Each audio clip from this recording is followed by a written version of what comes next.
Cordial y atento saludo. Agradecemos al Sexto Seminario Internacional Permanente de Educación, Género y Paz por darnos la oportunidad de estar con ustedes y poderles presentar estos resultados de nuestra investigación, acciones para detectar, prevenir y atender la violencia basada en género, estado del arte.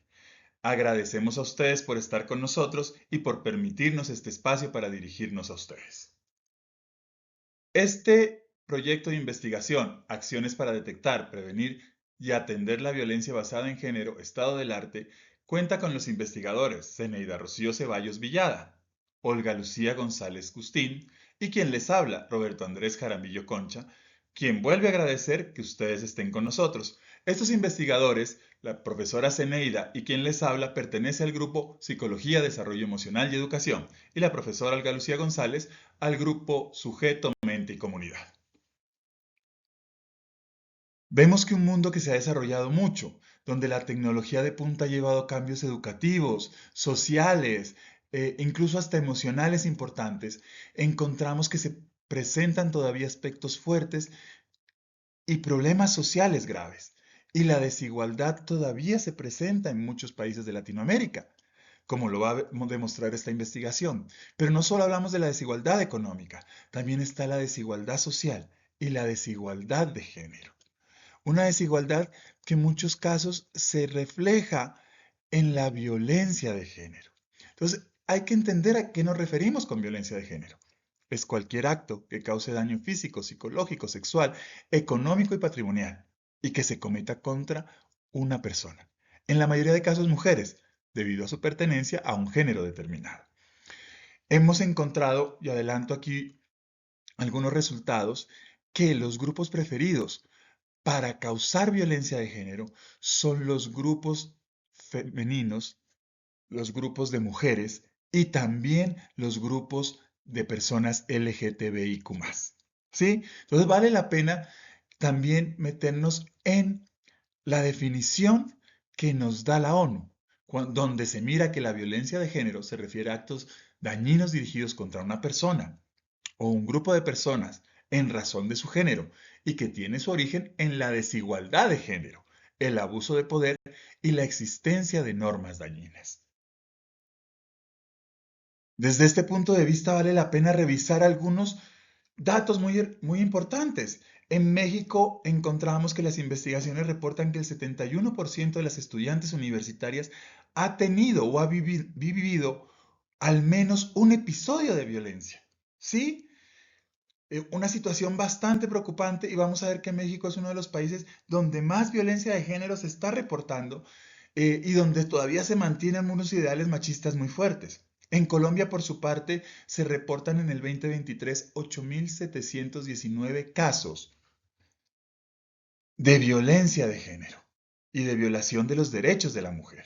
¿Sí? Esto según la delegada para los derechos de las mujeres y asuntos de género.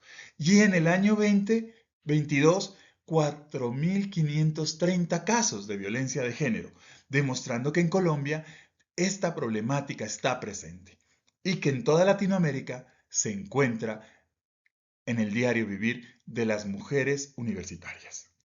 Ahora bien, hemos encontrado que algunas de las estrategias que se han desarrollado y que nos han llamado la atención siempre tienen que ver con redes sociales de apoyo. Sí, ese conjunto de transacciones interpersonales que implican ayuda, afecto, afirmación, y que las universidades han visto la importancia de esas redes y que están buscando fortalecer esas redes en sus campus, en su interior, para poder lograr prevenir y cambiar la cultura de la violencia de género, porque nos estamos dando cuenta de que hay una cultura todavía de violencia de género en muchas partes del mundo. Debemos mencionar, lógicamente, la resolución 014466 del 25 de julio de 2022 del Ministerio de Educación Nacional, la cual fija los lineamientos de prevención, detección, atención de violencia y cualquier tipo de discriminación basada en género en instituciones de educación superior. Y entonces, cuando uno habla de instituciones de educación superior, de las universidades, de las instituciones de educación superior, va a haber la necesidad de seguir investigando y que la academia juegue un rol protagónico en este proceso, no solo para cumplir las normatividades, sino para poder desarrollar ambientes que promuevan el aprendizaje. Y aquí nace este proyecto de la Red de Instituciones de Educación Superior por la Igualdad de Género y la Diversidad. Esta red arranca a trabajar en diferentes partes de Colombia, pero nosotros la tomamos en Nariño, en Pasto, ¿sí? Y la idea es un proyecto de diagnóstico de los procesos y avances tendientes a la prevención, detección y atención de violencia y cualquier tipo de discriminación basada en género en las instituciones de educación superior. El objetivo que planteó este proyecto es el de explorar las acciones para detectar, prevenir y atender la violencia basada en género en instituciones de educación superior latinoamericanas. Un análisis documental donde se tomó los años desde el 2010 hasta el 2024, aclarando que la gran mayoría de documentos que encontramos se encontraron desde el 2020 hasta el 2024. Las razones pueden deberse también un poco a la pandemia y lo que esta implicó en términos de la violencia basada en género. La metodología utilizada fue un enfoque cualitativo, histórico hermenéutico, el método de revisión documental, el método de análisis de datos, de codificación abierta y de triangulación de datos, y aproximadamente se revisaron 60 documentos, artículos, informes oficiales, cartillas de prevención, incluso las políticas y los protocolos de las universidades. ¿Sí? Y todo esto puso una verdad grande en evidencia, que hay condiciones de desigualdades entre hombres y mujeres en los sistemas sociales y que las universidades son espacios donde se representa la sociedad en la que vivimos. Por lo tanto, se representa un poco esa violencia de género. Esto a pesar del esfuerzo grande que han hecho muchas instituciones de educación superior y que se sigue haciendo y que es innegable y debemos reconocerlo en fortalecer sus procesos de igualdad de derechos e igualdad de género. ¿Sí? Cabe destacar que las universidades en Latinoamérica se han dado cuenta de este problema y han intentado avanzar mucho en este proceso. ¿Qué encontramos? Encontramos que hay conductas que infringen esas normas y que va a haber sanciones disciplinarias e incluso penales hacia las personas que están violando esas normas de convivencia y dando violencia de género. Se ha creado protocolos de atención. La gran mayoría de universidades, y quiero destacar aquí a la Universidad Nacional Abierta y a Distancia, tenemos protocolos muy fuertes de atención, rutas de atención y mecanismos de denuncia para las víctimas. Son muy fuertes en las universidades y eso es un aspecto a destacar. Sí, encontramos cosas muy interesantes, por ejemplo, en Argentina, sí, la ley Micaela. En México, la UNAM con un protocolo muy fuerte. En Chile, los cursos de formación en género como materias selectivas. En Colombia, los lineamientos de prevención. En Brasil, programas de derechos humanos dirigidos específicamente a la prevención de la violencia de género. ¿Y qué más encontramos? Sí, entornos seguros para las víctimas desde la política universitaria. Sí, rutas oportunas para la atención, apoyo emocional, sí, promoción de la igualdad de género y respeto mutuo. Y redes sociales y redes de apoyo hacia la mitigación de la violencia basada en género. ¿Sí?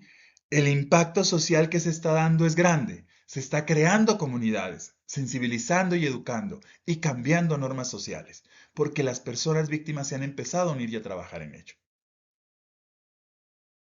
Resumiendo un poco esos hallazgos que hemos encontrado, hay cosas que son muy interesantes. La primera de ellas tiene que ver con que se han desarrollado acciones. Las universidades desarrollan acciones, las instituciones de educación superior han desarrollado acciones, se han civilizado frente a esto, ¿sí? Se han generado lineamientos y normas, se han construido normas importantes que se reflejan en eso y se está investigando la violencia basada en género.